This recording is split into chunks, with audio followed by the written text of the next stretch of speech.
ರಸ್ತೆ ವ್ಯವಸ್ಥೆ 20 ವರ್ಷದಿಂದ ಇಲ್ಲ. ನಾವು ಎಷ್ಟೊಂದು ಸತಿ ಮನವಿ ಕೊಟ್ಟಿದ್ದೀವಿ. 10 ವರ್ಷದಿಂದ ವರ್ಷ MLAಗೆ, MP ಗೆ, ಇಲ್ಲಿ ನಮ್ಮ ಚಂದ್ರಪುರ ಪುರಸಭೆಗೆ, ಮುತ್ತನಲ್ಲೂರು ಪುರಸಭೆಗೆ, ಹೆಬ್ಬಗುಡಿ ಪುರಸಭೆಗೆ ಎಷ್ಟೊಂದು ಮನವಿ ಕೊಟ್ಟಿದ್ದೀವಿ. ಕೊಟ್ಟಾಗೆಲ್ಲ ಬಡ್ಜೆಟ್ ಇಲ್ಲ ಅಂತಾರೆ, ಪ್ಯಾಚ್ ವರ್ಕ್ ಮಾಡ್ತೀವಿ ಅಂತಾರೆ. ಆದರೆ ರಸ್ತೆ ಅಂತೂ ಆಗಲೇ ಇಲ್ಲ. ಇವಾಗ ತುಂಬ ಅಧ್ವಾನ ಆಗಿಬಿಟ್ಟಿದೆ ಸ್ಥಿತಿ. ದಿನ ಒಂದೊಂದು ಅಪಘಾತ ಆಗ್ತಾನೆ ಇರುತ್ತೆ. ಆದರೆ 3 ಜನರಲ್ಲಿ ಯಾರೂ ಕೂಡ ಮಾಡ್ತಿಲ್ಲ ಅಂತ ಅನ್ನೋದೇ ಒಂದು ಮುಖ್ಯವಾದ ತೊಂದರೆ. ಇವತ್ತಿಗೆ ಕಂಪ್ಲೀಟಾಗಿ ಈ ಜಾಗವನ್ನು ಕಡೆಗಣಿಸಿದ್ದಾರೆ ಅಂತ ಅನ್ನೋದೇ ನಮ್ಮ ಅಭಿಪ್ರಾಯ. ಈ ರಸ್ತೆಗಳು ಇಡೀ ತಾಲೂಕಿನಲ್ಲಿ ಹದಗೆಟ್ಟಿರೋಂಥ ವಿಚಾರದಿಂದ ನಾವು ಇಡೀ ತಾಲೂಕಿನ ನಾಗರಿಕ ಹೋರಾಟ ಸಮಿತಿ ಪ್ರದೇಶದಲ್ಲಿ ಏನು ಮಾಡ್ಕೊಂಡಿದ್ದಾರೆ, ನಾಗರಿಕ ಹೋರಾಟ ಸಮಿತಿ ಜೊತೆಯಲ್ಲಿ ಬಗರಕುಂ ಸಾಗುವಳಿ ರೈತ ಕೂಲಿಕಾರ ಸಂಘ ಮತ್ತು ಮಹಿಳಾ ಸಂಘ ಮತ್ತು DSS ಸಂಘಟನೆಗಳು ಒಳಗೊಂಡ ಜನಪರ ಸಂಘಟನೆಗಳ ನೇತೃತ್ವದಲ್ಲಿ ಮುಂದಿನ 29ನೇ ತಾರೀಕು ಜನವರಿ, ನಾಳೆ ಈ ತಿಂಗಳಲ್ಲಿ 29ನೇ ತಾರೀಕು ನವಂಬರ್ 29ನೇ ತಾರೀಕು ನಮ್ಮದು ಏನು ಹೋರಾಟ ಇದೆ ತಹಸೀಲ್ದಾರ್ ಕಚೇರಿ ಮುಂದೆ, ಆ ಹೋರಾಟಕ್ಕೆ ತಯಾರಿಗೆ ಅಂತೇಳಿ ನಾವು ಸಭೆಯಲ್ಲಿ ಸೇರಿದ್ದೀವಿ. ಕಸ ವಿಲೇವಾರಿ ಅನ್ನೋದೇ ಈ ಜಾಗದಲ್ಲಿ ಇಲ್ಲ. ರೋಡ್ಗಳು ಹಾಕಿ 10 ವರ್ಷಕ್ಕಿಂತ ಜಾಸ್ತಿ ಆಯಿತು. ತುಂಬ ಕೆಟ್ಟದಾಗಿದೆ. ರೋಡ್ ಇಲ್ಲ, ಫುಟ್ಪಾತ್ ಇಲ್ಲ, ತುಂಬ ಆಕ್ಸಿಡೆಂಟ್ಸ್ ಆಗ್ತಿದೆ. ಮಕ್ಕಳು, ವೃದ್ಧರು ತುಂಬ ಕಷ್ಟಪಡ್ತಿದ್ದಾರೆ. ಕೇವಲ ನಮಗೆ ಇಲ್ಲಿಂದ ನ್ಯಾಷನಲ್ ಹೈವೇ ಅಥವಾ ರಾಷ್ಟ್ರೀಯ ಹೆದ್ದಾರಿ ನಮಗೆ ಬೇಕು ಅಂತಂದರೆ 3.5 ಕಿಲೋಮೀಟರ್ ಆಗುತ್ತೆ. ಚಂದಾಪುರಕ್ಕಾದರೂ ಹೋಗ್ಬಹುದು, ಅಥವಾ ನೀವು ಬೊಮ್ಮಸಂದ್ರಕ್ಕಾದರೂ ಹೋಗ್ಬೋದು, ಅಥವಾ ಎಲೆಕ್ಟ್ರಾನಿಕ್ ಸಿಟಿಗಾದರೂ ಹೋಗ್ಬೋದು. ಆ 3.5 ಕಿಲೋಮೀಟರ್ ದಾಟ್ಕೊಂಡು ಹೋಗೋದಕ್ಕೆ ನಮಗೆ ಇವತ್ತು ಮುಕ್ಕಾಲು ಗಂಟೆ ಬೇಕಾಗುತ್ತೆ. ಮನೆಯಿಂದ ಹೊರಗಡೆ ಹೋದರೆ ವಾಪಸ್ ಬರ್ತೀವ ಅಂತ ಗೊತ್ತಿಲ್ಲ, ಅಷ್ಟು ಸೇಫ್ಟಿ ಕನ್ಸರ್ನ್ಸ್ ಇದೆ. ಮಕ್ಕಳನ್ನು ನಾವು ಸ್ಕೂಲಿಗೆ ಕಳಿಸೋದು ಕೂಡ ನಾವು ತೊಂದರೆ ಆಗಿ ಹೋಗಿದೆ. ಸರ್ಪ್ರೈಸಿಂಗ್ ಆಗಿ ಯಾರೋ ಒಬ್ಬರು ಅಧಿಕಾರಿಗಳು ಕೂತ್ಕೊಂಡು ಅಥವಾ ಶಾಸಕರು ಕೂತ್ಕೊಂಡು ಕೇಳಿದ್ರಂತೆ, ನೀವು ನನಗೆ ವೋಟ್ ಮಾಡಿದ್ರ ಅಂತ. ಹಳ್ಳಿ ಜನ ಮಾತ್ರ ತಮಗೆ ವೋಟ್ ಮಾಡಿದ್ದೇ ಆಗಿದ್ದರೆ ಈ ಭಾಗದಲ್ಲಿ 10,000 ವೋಟ್ ಕೂಡ ಅವರಿಗೆ ಸಿಗ್ತಿರಲಿಲ್ಲ. ಲಕ್ಷಾಂತರ ಜನ ಬದುಕುವಂಥ ಜಾಗ ಇದು. ನಾಳೆ ನಾನು ಹೋದ ಮೇಲೆ ನನ್ನ ಮಕ್ಕಳು ಬದುಕಬೇಕಾಗತ್ತೆ. ಮನೆ ತೊಗೊಂಡಿದ್ದೀನಿ, ನಾವು ವೋಟ್ ಕೂಡ ಹಾಕಿರ್ತೀವಿ. ಹೌದು, ನಾನು ವೋಟ್ ಹಾಕಿಲ್ಲ ಅಂತ ಅನ್ನೋದು ಅವ್ರ ತಲೆಯಲ್ಲಿ ಇದ್ದಿದ್ದೇ. ಆದರೆ ಅವ್ರು ಯಾರು ವೋಟ್ ಹಾಕಿದಾರೆ ಅಂತ ಅನ್ನೋದ್ರೂ ಗೊತ್ತಾಗಲಿ. ನಮ್ಮ ಲೈಫ್ ಏನು ಅಷ್ಟು ಚೀಪಾ ಅಂತ, is our life so useless? ನಮ್ಮ ಲೈಫಿಗೇನು ಬೆಲೆನೇ ಇಲ್ವಾ? ಎಲ್ಲ ಕಡೆಗೂ ಮೀಟ್ ಮಾಡಿದ್ದಾಯಿತು. ಕೇವಲ ಈ ಒಂದು 3 ಕಿಲೋಮೀಟರ್ ಜಾಗವನ್ನು ನೀವು ನೋಡೋದಾದರೆ 3 ಬೇರೆ ಬೇರೆ ಗ್ರಾಮ ಪಂಚಾಯತಿಗಳಿಗೆ ಸೇರಿಕೊಳ್ಳುತ್ತೆ. ಒಬ್ಬ ಮುತ್ತೇನಲ್ಲೂರು ಅಂತಾರೆ, ಇನ್ನೊಬ್ಬರು ಹೆಬ್ಬಗುಡಿ ಅಂತಾರೆ, ಇನ್ನೊಬ್ಬರು ಚಂದಾಪುರ ಅಂತಾರೆ. ತಮ್ಮ ಭಾಗದ ಜಾಗ ರಸ್ತೆನಾದರೂ ನೀವು ಸರಿ ಪಡಿಸ್ಕೊಂಡಿದ್ರು ಕೂಡ ಸರಿ ಹೋಗಿರೋದು.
ಇಲ್ಲಿ ಹತ್ತಿರದಲ್ಲಿರೋದು. ಈ ರೋಡ್ಗಳು ಹಾಕಿ 10 ವರ್ಷಕ್ಕಿಂತ ಜಾಸ್ತಿ ಆಯಿತು. ತುಂಬ ಕೆಟ್ಟದಾಗಿದೆ. ರೋಡ್ ಇಲ್ಲ, ಫುಟ್ಪಾತ್ ಇಲ್ಲ, ತುಂಬ ಆಕ್ಸಿಡೆಂಟ್ಸ್ ಆಗ್ತಿದೆ. ಮಕ್ಕಳು, ವೃದ್ಧರು ತುಂಬ ಕಷ್ಟಪಡ್ತಿದ್ದಾರೆ.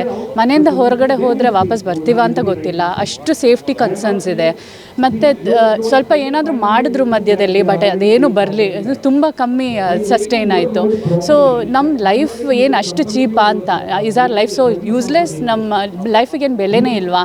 ಈ ಥರ ರೋಡ್ಗಳು ಇಷ್ಟು ಕೆಟ್ಟದಾಗಿದೆ, ನಾವಿಷ್ಟು ಟ್ಯಾಕ್ಸ್ ಟ್ಯಾಕ್ಸ್ ಕಟ್ತೀವಿ, ಎಲ್ಲ ಮಾಡ್ತೀವಿ. ಸೊ ನಮ್ಗೆ ಅದಕ್ಕೆ ಏನು ಸಿಗ್ತಾ ಇದೆ? ಒಂದು ರೋಡ್ ಹಾಕೋಕ್ಕಾಗಲ್ಲ ಅಂದರೆ ಏನು ಕತೆ? ಸ್ಥಳೀಯ ಆಡಳಿತ ಮಂಡಳಿಗೆ ಏನಾದರೂ ಎಲ್ಲ ಮಾಡಿದ್ದಾರೆ ಸರ್, ತುಂಬ ಹೋಗಿದ್ದಾರೆ, ಅಥಾರಿಟೀಸನ್ನು ಮೀಟ್ ಮಾಡಿದ್ದಾರೆ, ಬಟ್ ಏನು ಪ್ರೋಗ್ರೆಸ್ ಕಾಣ್ತಿಲ್ಲ. ಜಸ್ಟ್ ಇವಾಗ ಸ್ವಲ್ಪ ಏನೋ ಪ್ಯಾಚ್ ವರ್ಕ್ ಮಾಡ್ತಾರೆ ಅಂತ ಹೇಳ್ತಾರೆ, ಬಟ್ ಅದು ನಮ್ಗೆ ಹೆಲ್ಪ್ ಆಗ್ತಿಲ್ಲ. ಪ್ಯಾಚ್ ವರ್ಕ್ ಒಂದು ಕಡೆ ಮಾಡಿದ್ರೆ ಇನ್ನೊಂದು ಕಡೆ ಎದ್ದೇಳುತ್ತೆ. 2 ವೀಲರ್ಸ್ ಎಲ್ಲ ಹೋಗೋಕ್ಕೆ ಆಗಲ್ಲ. ಕಾರ್ಗಳು 1-2 ವರ್ಷದಲ್ಲಿ ರಿಪೇರ್ ಆಗ್ತಾ ಇದೆ, ಯಾಕಂದರೆ ಅಷ್ಟು ಹಳ್ಳಗಳೆಲ್ಲ ಇದೆ. ಸೊ ನಮ್ಗೆ ರೋಡು, ಫುಟ್ಪಾತ್, ಡ್ರೈನೇಜ್ ಮಾಡಬೇಕು ಅಂತ ನಮ್ಮ ಕೋರಿಕೆ. ಎಲ್ಲರನ್ನೂ ಅಪ್ರೋಚ್ ಮಾಡಿದ್ದಾರೆ ಅಥಾರಿಟೀಸು, ನಮ್ಮ ಸಂಘಗಳು, ಬಟ್ ನಮಗೇನೂ ಹೆಲ್ಪ್ ಸಿಗ್ತಿಲ್ಲ. Basically that is the problem. ಅದೇ ನಮಗೆ ರಸ್ತೆ ನಮ್ಮ ಮೂಲಭೂತ ಹಕ್ಕು, ನಮ್ಮ ಬೇಸಿಕ್ ಅಮ್ಯುನಿಟೀಸ್ ಕೊಡಬೇಕು ಅಂತ ನಮ್ಮ ರಿಕ್ವೆಸ್ಟ್.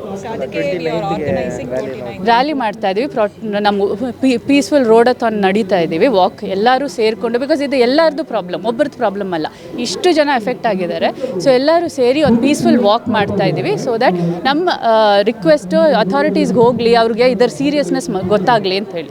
ಸರ್, ಈ ಭಾಗದಲ್ಲಿ ಸುಮಾರು 8ರಿಂದ 10 ಕಿಲೋಮೀಟರ್ ರಸ್ತೆಗಳನ್ನು ತಾವು ನೋಡ್ತಾ ಇರಬಹುದು. 10 ವರ್ಷಗಳ ಹಿಂದೆ ಆ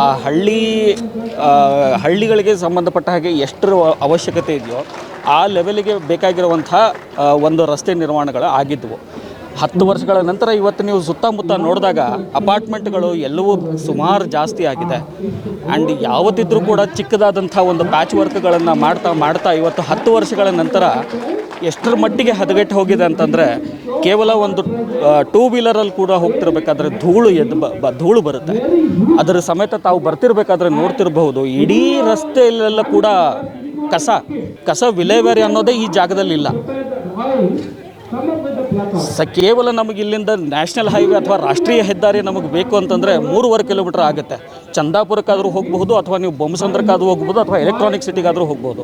ಆ 3.5 ಕಿಲೋಮೀಟರ್ ದಾಟ್ಕೊಂಡು ಹೋಗೋದಕ್ಕೆ ನಮಗೆ ಇವತ್ತು ಮುಕ್ಕಾಲು ಗಂಟೆ ಬೇಕಾಗತ್ತೆ. ಪ್ರತಿ ವರ್ಷದಲ್ಲಿ ಯಾವುದೇ ಒಂದು ನೀವು ವಾತಾವರಣದಲ್ಲಿ ತೊಗೊಳ್ರಿ, ಬೇಸಿಗೆ ಇದೆಯಾ, ತೀರಾ ಜಾಸ್ತಿ ಧೂಳು, ಜಾಗ ಇಲ್ಲ. ಮಳೆಗಾಲ ಬಂದಿದ್ದೆ ನಿಜ, ಆದರೆ ಮಳೆಗಾಲದಲ್ಲಂತೂ ಅದು ಇನ್ನೂ ಅತಿರೇಕವಾಗಿ ಹೋಗುತ್ತೆ. ಎಲ್ಲನೂ ಕೆರೆಗಳೇ. ಮಕ್ಕಳನ್ನು ನಾವು ಸ್ಕೂಲಿಗೆ ಕಳಿಸೋದು ಕೂಡ ನಾವು ತೊಂದರೆ ಆಗಿ ಹೋಗಿದೆ. ಇದನ್ನು ಸುಮಾರು ಸತಿ ನಾವು ಜನ ಸೇರಿಕೊಂಡು ಅಧಿಕಾರಿಗಳಿಗಾಗಲಿ ಅಥವಾ ಶಾಸಕರಿಗಾಗಲಿ ಬೇಕಾಗಿರುವಂಥದ್ದನ್ನು ರಿಕ್ವೆಸ್ಟ್ಗಳನ್ನು ಸುಮಾರು ಸತಿ ಮಾಡಾಗಿದೆ. ಆದರೆ ಎಲ್ಲಿಗೂ ಕೂಡ ಇವತ್ತಿಗೂ ನಮಗೆ ಒಂದು ಪರ್ಮನೆಂಟ್ ಸೊಲ್ಯೂಷನ್ ಅಂತ ಸಿಕ್ಕಿಲ್ಲ. ಸರ್ಪ್ರೈಸಿಂಗ್ ಆಗಿ ಯಾರೋ ಒಬ್ಬರು ಅಧಿಕಾರಿಗಳು ಕೂತ್ಕೊಂಡು ಅಥವಾ ಶಾಸಕರು ಕೂತ್ಕೊಂಡು ಕೇಳಿದ್ರಂತೆ, ನೀವು ನನಗೆ ವೋಟ್ ಮಾಡಿದ್ರ ಅಂತ. ದಯಮಾಡಿ ಅರ್ಥ ಮಾಡ್ಕೊಳ್ಳಿ, ಹಳ್ಳಿ ಜನ ಮಾತ್ರ ತಮಗೆ ವೋಟ್ ಮಾಡಿದ್ದೇ ಆಗಿದ್ದರೆ ಈ ಭಾಗದಲ್ಲಿ 10,000 ವೋಟ್ ಕೂಡ ಅವರಿಗೆ ಸಿಗ್ತಿರಲಿಲ್ಲ. ಲಕ್ಷಾಂತರ ಜನ ಬದುಕುವಂಥ ಜಾಗ ಇದು. ನಾಳೆ ನಾನು ಹೋದ ಮೇಲೆ ನನ್ನ ಮಕ್ಕಳು ಬದುಕಬೇಕಾಗತ್ತೆ. ಮನೆ ತೊಗೊಂಡಿದ್ದೀನಿ, ನಾವು ವೋಟ್ ಕೂಡ ಹಾಕಿರ್ತೀವಿ. ಹೌದು, ನಾನು ವೋಟ್ ಹಾಕಿಲ್ಲ ಅಂತ ಅನ್ನೋದು ಅವ್ರ ತಲೆಯಲ್ಲಿ ಇದ್ದಿದ್ದೇ, ಆದರೆ ಅವ್ರು ಯಾರು ವೋಟ್ ಹಾಕಿದಾರೆ ಅಂತ ಅನ್ನೋದ್ರೂ ಗೊತ್ತಾಗಲಿ. ಅದು ಇಲ್ಲ ಅಂತಂದರೆ ನಿಮಗೆ ಗ್ರಾಮಸ್ಥರೇ ನಿಮಗೆ ವೋಟ್ ಮಾಡಿದ್ದಾರೆ ಅಂತ ನಿಜ ಆಗಿದ್ದರೆ ಆ ಗ್ರಾಮಸ್ಥರು ಕೂಡ ಈ ರೋಡನ್ನು ಉಪಯೋಗಿಸ್ತಾರೆ ಸ್ವಾಮಿ. ಅವರು ನಮ್ಮ ಭಾಗನೇ, ಯಾಕೆ ಅವ್ರಿಗೆ ತೊಂದರೆ ಆಗ್ತಿಲ್ವೇ? ಇವಾಗ ಪ್ರಿಪ್ರೇಷನ್ಸ್ಗಳನ್ನು ತಾವು ನೋಡ್ತಾ ಇರಬಹುದು. ಆದರೆ ಇಲ್ಲಿ ಸದ್ಯದ ಪರಿಸ್ಥಿತಿಗೆ ನೋಡಿದ್ರೆ ಹೆಬ್ಬಗೋಡಿ ಮತ್ತು ಈ ಕಡೆ ಮುತ್ಯಾನಲ್ಲೂರು ಅಥವಾ ರಾಮಸಾಗರ ಈ ಮಧ್ಯದಲ್ಲಿರೋ ಜನ ಮಾತ್ರ ನಾವು ಗಲಾಟೆ ಮಾಡ್ತಿದ್ದೀವಿ ಅನ್ನೋ ಥರ ಒಂದು ಇದನ್ನು ತೋರಿಸ್ಕೊಳ್ತಾ ಇದೆ. ಅದ್ರ ಬದಲು ಆ ಗ್ರಾಮದ ಜನನೂ ನಮ್ಮ ಜೊತೆಗೆ ಸೇರಿಕೊಂಡ್ರೆ ಖಂಡಿತ ಅದು ಒಂದು ಒಳ್ಳೆ ಇದನ್ನು ಬರಬಹುದು ಅಂತ ನಾವು ಕೂಡ ಅಂದ್ಕೊಂಡಿದ್ದೀವಿ. ಸದ್ಯಕ್ಕೆ ನಾವು ಅಂದ್ಕೊಂಡಿರೋ ಪ್ರಕಾರ 1000ರಿಂದ 2000 ಜನ ನಮ್ಮ ಜೊತೆಗೆ ಕೈ ಜೋಡಿಸಿ ಈ ಭಾಗದಲ್ಲಿ ಇರುವಂತಹ ಒಂದೇ ಒಂದು ರಸ್ತೆ ಮಾತ್ರ ಅಲ್ಲ, ಕಸ ವಿಲೇವಾರಿ ಅನ್ನೋದು ಕೂಡ ನಮಗೆ ತೊಂದರೆ ಇದೆ. ಒಳಚರಂಡಿ ವ್ಯವಸ್ಥೆ ಅನ್ನೋದು ಕೂಡ ಇಲ್ಲ. ಇಲ್ಲಿ ನಾವು ಪಕ್ಕದ ಅಪಾರ್ಟ್ಮೆಂಟಲ್ಲೇ ಇದ್ದುಕೊಂಡು ನಮಗೆ STP ವಾಟರನ್ನು ನಾವು ನೀರನ್ನು ನೀವು ಕಂಪ್ಲೀಟಾಗಿ ಟ್ರೀಟ್ ಮಾಡಬೇಕು ಅಂತ ಎಕ್ಸ್ಪೆಕ್ಟ್ ಮಾಡ್ತೀರಿ ಅಂತಂದಮೇಲೆ ನಾವು ನೀರನ್ನು ಟ್ರೀಟ್ ಮಾಡಿದ್ಮೇಲೆ ಅದನ್ನು ಎಲ್ಲಿಗೂ ಒಂದು ಕಡೆಗೆ ಹೋಗಿ ಸೇರಿಸಬೇಕು ಅನ್ನೋದು ಒಂದು ಕಾಮನ್ ಸೆನ್ಸ್ ಅಲ್ವೇ? ಅದನ್ನು ಸೇರಿಸೋದಕ್ಕೂ ಕೂಡ ನಾವು 40,000ರಿಂದ 50,000 ರೂಪಾಯಿಗಳಷ್ಟು ಪ್ರತಿ ತಿಂಗಳು ನಾವು ಖರ್ಚು ಮಾಡ್ತಾ ಇದ್ದೀವಿ. ಅದ್ರ ಮೇಲೆ ನಾವು ಟ್ಯಾಕ್ಸ್ಗಳನ್ನು ಕೂಡ ಕೊಡಬೇಕಾಗುತ್ತೆ. ಎಲ್ಲ ಕಡೆಗೂ ಮೀಟ್ ಮಾಡಿದ್ದಾಯಿತು. ಕೇವಲ ಈ ಒಂದು 3 ಕಿಲೋಮೀಟರ್ ಜಾಗವನ್ನು ನೀವು ನೋಡೋದಾದರೆ 3 ಬೇರೆ ಬೇರೆ ಗ್ರಾಮ ಪಂಚಾಯಿತಿಗಳಿಗೆ ಸೇರಿಕೊಳ್ಳುತ್ತೆ. ಒಬ್ಬ ಮುತ್ಯಾನಲ್ಲೂರು ಅಂತಾರೆ, ಇನ್ನೊಬ್ಬರು ಹೆಬ್ಬಗೋಡಿ ಅಂತಾರೆ, ಇನ್ನೊಬ್ಬರು ಚಂದಾಪುರ ಅಂತಾರೆ. ತಮ್ಮ ಭಾಗದ ಜಾಗ ರಸ್ತೆನಾದರೂ ನೀವು ಸರಿ ಪಡಿಸ್ಕೊಂಡಿದ್ರು ಕೂಡ ಸರಿ ಹೋಗಿರೋದು. ಆದರೆ 3 ಜನರಲ್ಲಿ ಯಾರೂ ಕೂಡ ಮಾಡ್ತಿಲ್ಲ ಅಂತ ಅನ್ನೋದೇ ಒಂದು ಮುಖ್ಯವಾದ ತೊಂದರೆ. ಇವತ್ತಿಗೆ ಕಂಪ್ಲೀಟಾಗಿ ಈ ಜಾಗವನ್ನು ಕಡೆಗಣಿಸಿದ್ದಾರೆ ಅಂತ ಅನ್ನೋದೇ ನಮ್ಮ ಅಭಿಪ್ರಾಯ. ನಿಮ್ಮ ಹೆಸರು? ನವೀನ್ ಕಟ್ಟಿ ಅಂತ. ಈ ರಸ್ತೆಗಳು ಇಡೀ ತಾಲೂಕಿನಲ್ಲಿ ಹದಗೆಟ್ಟಿರೋಂಥ ವಿಚಾರದಿಂದ ನಾವು ಇಡೀ ತಾಲೂಕಿನ ನಾಗರಿಕ ಹೋರಾಟ ಸಮಿತಿ ಪ್ರದೇಶದಲ್ಲಿ ಏನು ಮಾಡ್ಕೊಂಡಿದ್ದಾರೆ ನಾಗರಿಕ ಹೋರಾಟ ಸಮಿತಿ ಜೊತೆಯಲ್ಲಿ ಬಗರಕುಂ ಸಾಗುವಳಿ ರೈತ ಕೂಲಿಕಾರ ಸಂಘ ಮತ್ತು ಮಹಿಳಾ ಸಂಘ ಮತ್ತು DSS ಸಂಘಟನೆಗಳು ಒಳಗೊಂಡ ಜನಪರ ಸಂಘಟನೆಗಳ ನೇತೃತ್ವದಲ್ಲಿ ಮುಂದಿನ 29ನೇ ತಾರೀಕು ಜನವರಿ ನಾಳೆ ಈ ತಿಂಗಳಲ್ಲಿ 29ನೇ ತಾರೀಕು ನವಂಬರ್ 29ನೇ ತಾರೀಕು ನಮ್ಮದು ಏನು ಹೋರಾಟ ಇದೆ ತಹಸೀಲ್ದಾರ್ ಕಚೇರಿ ಮುಂದೆ ಆ ಹೋರಾಟಕ್ಕೆ ತಯಾರಿಗೆ ಅಂತೇಳಿ ನಾವು ಸಭೆಯಲ್ಲಿ ಸೇರಿದ್ದೀವಿ. ಉದ್ದೇಶ ಅಂತೇಳಿದ್ರೆ ನಮಗೆ ಫ್ರೂಟ್ ಮಾರ್ಕೆಟಿಂದ ಸಂಪಿಗೆ ನಗರ ಅನಂತನಗರ ಈಲಲ್ಗಿ ತನಕ ಸಂಪೂರ್ಣವಾಗಿ ರಸ್ತೆ ಹದಗೆಟ್ಟಿದೆ. ಅದೇ ರೀತಿ ಇನ್ನೊಂದು ಈ ನಮ್ಮ ಮಾರ್ಕೆಟ್ನಿಂದನೇ ಇನ್ನೊಂದು ರಸ್ತೆ ಶಿಂಗೇನಗರದ ಮುತ್ತನಲ್ಲೂರು ಸಮನಹಳ್ಳಿ ಸೊಳ್ಳೆಪುರ ತನಕ ಸಂಪೂರ್ಣವಾಗಿ ರೋಡ್ ಹದಗೆಟ್ಟಿದೆ. ಅದೇ ರೀತಿ ಚಂದಾಪುರದಲ್ಲಿ 4 ತಿಂಗಳಾಗಿದೆ ಆಗ ರೋಡ್ ಕಿತ್ತಾಕಿ ಜನರು ಓಡಾಡೋಕ್ಕೆ ಸಾಧ್ಯ ಇಲ್ಲ, ವಿರೇ ಗಬ್ಬೆ ಹೇಳ್ತದೆ. ಜನರಿಗೆ ಇವತ್ತು ಶ್ವಾಸಕೋಶ ಕಾಯಿಲೆಗಳು ಮತ್ತು ಆಸ್ತಮಾಗಳು ಬೇರೆ ಬೇರೆ ಕಾಯಿಲೆಗಳು ಬರ್ತಾಯಿದೆ. ಮತ್ತು ಈ ರಸ್ತೆಗಳಲ್ಲಿ ಓಡಾಡೋಕ್ಕಂತೂ ರಾತ್ರಿ ಪಾಳ್ಯದಲ್ಲಿ ಮಹಿಳೆಯರು ಕೂಡ ಬರೋಕ್ಕಾಗೋದಿಲ್ಲ, ಗರ್ಭಿಣಿ ಮಹಿಳೆಯರು ಸಂಚಾರಿ ವಾಹನಗಳಲ್ಲಿ ಕೂಡ ಓಡಾಡೋಕ್ಕಾಗಲ್ಲ ಆ ಒಂದು ವ್ಯವಸ್ಥೆ ಇದೆ. ಇಡೀ ತಾಲೂಕಿನಲ್ಲಿ ನಮಗೆ ಇವತ್ತು ರಸ್ತೆಗಳು ಒಂದೊಂದು ಪಂಚಾಯತಿಯಲ್ಲಿ 3 ಹಳ್ಳಿ 4 ಹಳ್ಳಿ ಹತ್ರ ತುಂಬ ಹದಗೆಟ್ಟಿದೆ. ಆ ಹದಗೆಟ್ಟಿರೋ ರಸ್ತೆಗಳನ್ನ ಕೂಡಲೇ ನಿರ್ಮಾಣ ಮಾಡಬೇಕು.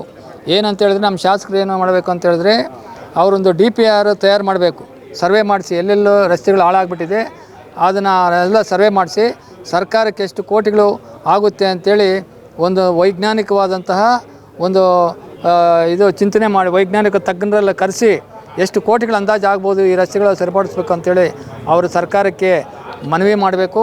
ಆ ಸರ್ಕಾರದಿಂದ ಅನುದಾನಗಳನ್ನು ತಂದು ಕೂಡಲೇ ರಸ್ತೆಗಳನ್ನು ಈ ತಾಲೂಕಿನಾದ್ಯಂತ ಕೆಟ್ಟಿರೋಂಥ ರಸ್ತೆಗಳು ಕೂಡಲೇ ಮಾಡಬೇಕು ಅಂತೇಳಿ ನಾನು ಒತ್ತಾಯ ಮಾಡ್ತಾಯಿದ್ದೀನಿ.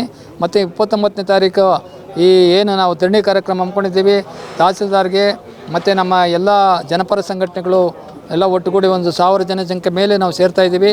ಆದ್ದರಿಂದ ಈ ಹೋರಾಟ ಅಂತೂ ನಾವು ಒಂದು ತಿಂಗಳು ಗಡುವು ಕೊಡ್ತೀವಿ ಸರ್ಕಾರಕ್ಕೂ ಸಹ. ಅವ್ರು ಮಾಡಿಲ್ಲ ಅಂದರೆ ನಾವು ಇನ್ನು ಎಂಥ ಹೋರಾಟಕ್ಕೂ ಸಿದ್ಧ ಆಗ್ತೀವಿ ಅಂತೇಳಿ ನಾನು ಈ ಮೂಲಕ ಒತ್ತಾಯಪಡಿಸ್ತಿದ್ದೆ. ನಮಸ್ಕಾರ. ನಾವು ಇವತ್ತು ಮಹಿಳಾ ಸಂಘದಿಂದ ಸೇರಿದ್ದೀವಿ. ಇಲ್ಲಿ ಮಹಿಳಾ ಸಂಘ, ರೈತರ ಸಂಘ, ನಾವು ಹೀಳಲಿಗೆ ನಾಗರಿಕರ ಸಂಘ ಎಲ್ಲರೂ ಸೇರಿದ್ದೀವಿ. ಇಲ್ಲಿ ಬಂದು ರಸ್ತೆ ವ್ಯವಸ್ಥೆ 20 ವರ್ಷದಿಂದ ಇಲ್ಲ. ನಾವು ಎಷ್ಟೊಂದು ಸತಿ ಮನವಿ ಕೊಟ್ಟಿದ್ದೀವಿ. 10 ವರ್ಷದಿಂದ ವರ್ಷ MLAಗೆ MPಗೆ ಇಲ್ಲಿ ನಮ್ಮ ಚಂದಾಪುರ ಪುರಸಭೆಗೆ, ಮುತ್ತನಲ್ಲೂರು ಪುರಸಭೆಗೆ, ಹೆಬ್ಬಗುಡಿ ಪುರಸಭೆಗೆ ಎಷ್ಟೊಂದು ಮನವಿ ಕೊಟ್ಟಿದ್ದೀವಿ. ಕೊಟ್ಟಾಗೆಲ್ಲ ಬಡ್ಜೆಟ್ ಇಲ್ಲ ಅಂತಾರೆ, ಪ್ಯಾಚ್ ವರ್ಕ್ ಮಾಡ್ತೀವಿ ಅಂತಾರೆ. ಆದರೆ ರಸ್ತೆ ಅಂತೂ ಆಗಲೇ ಇಲ್ಲ. ಇವಾಗ ತುಂಬ ಅಧ್ವಾನ ಆಗಿಬಿಟ್ಟಿದೆ ಸ್ಥಿತಿ. ದಿನ ಒಂದೊಂದು ಅಪಘಾತ ಆಗ್ತಾನೆ ಇರುತ್ತೆ. ಮಕ್ಕಳು ಕೈಕಾಲು ಮುರ್ಕೊತಾರೆ, ಮಕ್ಕಳಿಗೆ ಹೊಟ್ಟೆ ನೋವು ಬರ್ತಾಯಿದೆ, ಬೆನ್ನು ನೋವು ಬಂದ್ಬಿಟ್ಟು ಎಷ್ಟೊಂದು ಜನ ಮನೆಯಿಂದ ಕೆಲಸ ಮಾಡೋಂಗೆ ಸ್ಥಿತಿನಲ್ಲಿದ್ದೀವಿ. ತುಂಬ ಹೊಲಸಾಗಿದೆ. ಇದು ಒಂದು ಆಕ್ಸಿಡೆಂಟ್ ಆಗಿ 4 ವಯಸ್ಸು ಮಗು ತೀರೋಯ್ತು. ಆದರೆ ಅದೆಲ್ಲ ಮೀಡಿಯಾಗೆ ಬರಬಾರ್ದು ಅಂತ ಇಲ್ಲಿ ಯಾರೂ ಬರೋದಿಲ್ಲ. ಇದು ಒಂದು ಹಳ್ಳಿ ಥರ ಆಗಿಬಿಟ್ಟಿದೆ. ಇದಕ್ಕಾಗಿ ನಾವು ಇವತ್ತು ಎಲ್ಲರೂ ಒಂದು ಸೇರಿದ್ದೀವಿ. 29ನೇ ತಾರೀಕು ನಾವು ಹತ್ತಿದ್ದೀವಿ. ಫ್ರೂಟ್ ಮಾರ್ಕೆಟ್, ಹುಸ್ಕೂರು ಫ್ರೂಟ್ ಮಾರ್ಕೆಟಿಂದ ಆನೇಕಲ್ ತಹಸೀಲ್ದಾರ್ ಆಫೀಸ್ವರೆಗೂ ಹೋಗಿ ತಹಸೀಲ್ದಾರ್ ಹತ್ರ ನಾವು ಮನವಿ ಕೊಡೋದಕ್ಕೆ ಇದು ಅವರು ಇಮ್ಮಿಡಿಯೇಟಾಗಿ ಅರ್ಜೆಂಟ್ ಮ್ಯಾಟರು. ಯಾಕಂದರೆ ಇದು ನಮ್ಮ ಹಕ್ಕು, ಇದು ಬೇಸಿಕ್ ರೈಟ್ಸ್. ನಾನು ರಾಜಾಜಿನಗರ್ನಲ್ಲಿ ಹುಟ್ಟಿ ಬೆಳೆದಿದ್ದು. ನನಗೆ ರೋಡ್ಗೋಸ್ಕರ, ನೀರಿಗೋಸ್ಕರ, ಒಳಚರಂಡಿಗೋಸ್ಕರ ಈ ಥರ ಹೋರಾಟ ಮಾಡಬೇಕು ಅಂತ ನನಗೆ ಗೊತ್ತೇ ಇಲ್ಲ. ಆದರೆ ಇಲ್ಲಿ ಒಂದು 6-8 ವರ್ಷ ಆಯಿತು ಬಂದು ಇಲ್ಲಿ ಎಲ್ಲದಕ್ಕೂ ಹೋರಾಟ ಮಾಡೋಂಗೆ ಆಗ್ಬಿಟ್ಟಿದೆ. ಇದು ಬೇಸಿಕ್ ಅಮ್ಯುನಿಟೀಸು ಗೌರ್ಮೆಂಟ್ ಬಂದು ನಮಗೆ ಖಂಡಿತ ಮಾಡಿಕೊಡ್ಬೇಕು. ಅದು ಅವರ ಕೆಲಸ, ಅವರು ಅದು ಖಂಡಿತ ಮಾಡಬೇಕು. ಅದಕ್ಕೆ ಇದು ನಾವು ಮನವಿ ಮಾಡೋದು ಅಷ್ಟೇ, ನಮಗೆ ರೋಡ್ ಮಾಡಿಕೊಡಿ ಅಂತ. ರೋಡ್ ಮಾಡಿದ್ರೆ ಸಾಕು. ಬೇಸಿಕ್ ನೀಡ್ಸು ನಮಗೆ ಒಳಚರಂಡಿನೂ ಮಾಡಿಕೊಡ್ಬೇಕು, ರೋಡ್ ಮಾಡಿಕೊಡ್ಬೇಕು, ಕುಡಿಯೋ ನೀರು ಬೇಕು. ಇಲ್ಲಿ ತುಂಬ ನೆಗ್ಲೆಕ್ಟೆಡ್ ಆಗಿಬಿಟ್ಟಿದೆ ಈ ಫುಲ್ಲು ಏರಿಯಾನು. ಆ ಥರನೇ ಇದೆ. ಅನಂತನಗರು ಅಷ್ಟೇ. ಏಪ್ರಿಲ್ನಲ್ಲಿ ಹಾಕಿರೋ ರೋಡು ಸೆಪ್ಟೆಂಬರ್ವರೆಗೂ ನಿಲ್ಲಲ್ಲ, 4 ತಿಂಗಳು ನಿಲ್ಲಲ್ಲ ಹಾಕೋ ರೋಡು. ನಮಗೆ ಅದು ಹೆಂಗೆ ರೋಡ್ ಅನ್ನೋದು ಅಷ್ಟು ದೊಡ್ಡ ಇನ್ಫ್ರಾಸ್ಟ್ರಕ್ಚರ್ ಅಲ್ವಾ, ಅದು ಹೆಂಗೆ 4 ತಿಂಗಳು ನಿಲ್ಲಲ್ಲ? ಇದು ತುಂಬ ಕಷ್ಟ ಕೊಡ್ತಾ ಇದೆ ನಮಗೆ. ಸ್ಥಳೀಯ ರಾಜಕಾರಣಿಗಳು ಕೇಳಿದ್ರೆ ಏನು ಹೇಳ್ತಾರೆ? ಬಡ್ಜೆಟ್ ಇಲ್ಲ, ಮಾಡ್ತೀವಿ ನಾವು, ಬರೆದಿದ್ದೀವಿ, ಸರ್ಕಾರಕ್ಕೆ ಬರೆದಿದ್ದೀವಿ, ನಮಗೆ ಇನ್ನೂ ಬಡ್ಜೆಟ್ ಅಲೋಕೇಟ್ ಆಗಿಲ್ಲ ಅಂತಾರೆ. ಆದರೆ ನಮಗೆ ತುಂಬ ಜನ ಬಂದು ತುಂಬ ಅಪ್ರೂವಲ್ ಲೆಟರ್ಸ್ ತೋರಿಸ್ತಾರೆ, ಇಷ್ಟು ಬಡ್ಜೆಟ್ ಅಲೋಕೇಟ್ ಆಗಿದೆ, ಅಷ್ಟು ಬಡ್ಜೆಟ್ ಅಲೋಕೇಟ್ ಆಗಿದೆ ಅಂತ. ಆದರೆ ಇವಾಗ ನೋಡಿದ್ರೆ ನಮಗೆ ಬಡ್ಜೆಟ್ ಎಲ್ಲ ಹೋಯಿತು ಅಂತ ಗೊತ್ತಿಲ್ಲ. ಅಂದರೆ ನಾವು ಪ್ರಾಪರ್ಟಿ ಟ್ಯಾಕ್ಸ್ ಕಟ್ತಾ ಇದ್ದೀವಿ, ನಾವು ರೆಸಿಡೆನ್ಸು, ನಾವು ಸಿಟಿಸನ್ಸು, ನಾವು ಮಾಡಬೇಕಾಗಿರೋದು ಟ್ಯಾಕ್ಸ್ ಕಟ್ಟೋದು, ನಾವು ನ್ಯಾಯವಾಗಿ ಕಟ್ತಾ ಇದ್ದೀವಿ. ಆದರೆ ನಮಗೆ ಅದು ಪ್ರತಿಫಲ ಸಿಗ್ತಾ ಇಲ್ಲ. ಅದಕ್ಕೋಸ್ಕರ ನಾವು ಒಟ್ಟಿಗೆ ಸೇರಿದ್ದೀವಿ ಇವತ್ತು. ಅಂದರೆ 29th ಈಗ ಹಾಂ, ಅದಕ್ಕೋಸ್ಕರ 29ನೇ ತಾರೀಕು ನಾವು ರೋಡಥಾನ್ ಮಾಡ್ತಾಯಿದ್ದೀವಿ, ವಾಕಥಾನು, ಫ್ರೂಟ್ ಮಾರ್ಕೆಟ್ ಹುಸ್ಕೂರಿಂದ ಆನೇಕಲ್ ತಹಸೀಲ್ದಾರ್ ಆಫೀಸ್ವರೆಗೂ. ಬೇರೆ ಏರಿಗಿಂತ ಕಡಿಮೆ ಇಲ್ಲ. We pay the same tax what other areas pay. North Karnataka, north Bangalore, south Bangalore difference ಇಲ್ಲ. We pay the same tax. Okay, our income tax is same, our GST is same, our property tax are same, vehicle taxes are same. But what are we getting from the government? ಗೌರ್ಮೆಂಟಿಂದ ನಮ್ಗೆ ಏನೂ ಇಲ್ಲ. Roads ಸರಿ ಇಲ್ಲ, ನಮ್ಗೆ ನೀರೇನಿಲ್ಲ, ನಮ್ಗೆ ಕಾವೇರಿ ನೀರೇನಿಲ್ಲ, ನಮಗೆ drainage ಇಲ್ಲ. ಈವನ್ ನಮ್ಮ STP ನಾವೇ ಮಾಡ್ಕೊಂಡು ನಡೆಸ್ಕೊಳ್ತಾ ಇದ್ದೀವಿ. ಗೌರ್ಮೆಂಟಿಂದ ಒಂದು ಫೆಸಿಲಿಟಿ ಇಲ್ಲ. ಇಷ್ಟು ಟ್ಯಾಕ್ಸ್ ಕಟ್ಟಿದ ಮೇಲೆ ಬೇಸಿಕ್ ಒಂದು ರೋಡ್ ಸರಿಯಾಗಿ ಹಾಕ್ಕೊಡ್ತಾ ಇಲ್ಲ. ಅದು ನಮ್ಮ ಪ್ರಾಬ್ಲಮ್. ಈ ರೋಡ್ಸ್ ಇಲ್ಲದೆ ಇದ್ರಿಗೆ ಜನರ ಆರೋಗ್ಯ ಹಾಳಾಗ್ತಾ ಇದೆ. ಧೂಳು ಹೋಗೋಕ್ಕೆ ಕಷ್ಟ. ಆಮೇಲೆ ಇಲ್ಲಿ ಯಾರು ಗಾಡಿಗಳು ಬರಲ್ಲ, ವೆಹಿಕಲ್ ಮೇಂಟೆನೆನ್ಸು. ನಮ್ಗೆ ಇಲ್ಲಿಂದ 4 ಕಿಲೋಮೀಟರ್ ಮೇನ್ ರೋಡ್ಗೆ ಒಂದೊಂದ್ಸಲ ಅರ್ಧ ಗಂಟೆ ಆಗುತ್ತೆ. ಈ ಏರಿಯಾ ಡೆವಲಪ್ ಆಗುವಾಗ ರೋಡ್ಸ್ ಎಲ್ಲ ವೈಡ್ ಮಾಡಬೇಕು, ಏನು ಯೋಚನೆ ಮಾಡ್ತಾ ಇಲ್ಲ. ಇವಾಗ ಹೊಸ ಏರಿಯಾ ಬರ್ತಾ ಇದೆ, ಒಂದು ಪಾರ್ಕ್ ಮಾಡಬೇಕು ಅಂತಿಲ್ಲ. ಬೆಂಗಳೂರಲ್ಲಿ ಮುಂಚೆ ಎಲ್ಲ ಏರಿಯಾಗಳಲ್ಲಿ ಹೊಸ ಏರಿಯಾ ಬಂದಲ್ಲಿ ಪಾರ್ಕ್ ಮಾಡ್ತಾಯಿದ್ರು. ಇವಾಗ ಹೊಸ ಯಾವ ಏರಿಯಾ ಪಾರ್ಕ್ ಮಾಡ್ತಾ ಇಲ್ಲ. ಸುಮ್ಮನೆ ಅಪ್ರೂವಲ್ ಕೊಡ್ತಾರೆ, ರೋಡ್ ಏನು ಯೋಚನೆ ಮಾಡಲ್ಲ. ದುಡ್ಡು ತಗೊಂಡು ಅಪ್ರೂವಲ್ ಕೊಟ್ಬಿಟ್ಟು ಮನೆಗಳಾಗುತ್ತೆ, ಅಪಾರ್ಟ್ಮೆಂಟ್ಸ್ ಕಟ್ಬಿಡ್ತಾರೆ, ರಿಯಲ್ ಎಸ್ಟೇಟ್ ಆಗ್ತಾಯಿದೆ. ಇದು ಕಲ್ಚರ್ ನಡೀತಾ ಇದೆ. ಸಿಟಿ ಪ್ಲ್ಯಾನಿಂಗ್ ಬೇಸಿಕ್ ಆದರೂ ಮಾಡಿ ಅಂತ ನಾವು ಕೇಳ್ಕೊಳ್ತಾ ಇದ್ದೀವಿ. Okay, thank you.